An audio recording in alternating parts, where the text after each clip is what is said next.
In this video, I'm going to teach you a very useful tutorial on how to move a lost off screen window back to desktop here in your Windows 11. So without any further ado, let's begin. First of all, you need to navigate to your keyboard.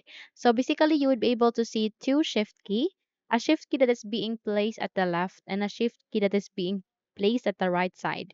And the shift key that we are going to use is the shift key that is being placed at the left side. So all you need to do is you need to press and hold it and navigate here to the taskbar and proceed to your app icon, which is the app that is being placed here the lost off screen, and then make a right click while pressing and holding the shift key and go with this move. The moment you do it, you need to navigate to the keyboard and use your arrow key to move this one. So you can use the left arrow key to move that to the left, or you can use the up arrow key to move that to the top.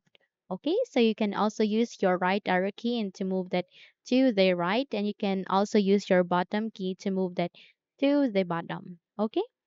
Another way on how to fix the problem, okay, is that all you need to do is you need to navigate to the taskbar again. So navigate to the taskbar again. And from that, you need to press and hold the shift key again, the left shift key. And then you need to select your icon, the up icon, make a right click. And this time you need to go with move again. So here, the moment you do that, you would be able to see this one. Okay, your cursor would look like this. All you need to do is you need to drag your cursor here or either here. And that way you would be able to fix the problem. You can also expand it by clicking the square icon here, and in that way you would be able to expand or maximize that as well. So you can now close the window and you're good to go. So hopefully this video had helped you a lot. If yes, don't forget to subscribe. Hit the like button as well as the bell icon to be updated for more tutorials like this. Thank you for watching and have a good day everyone.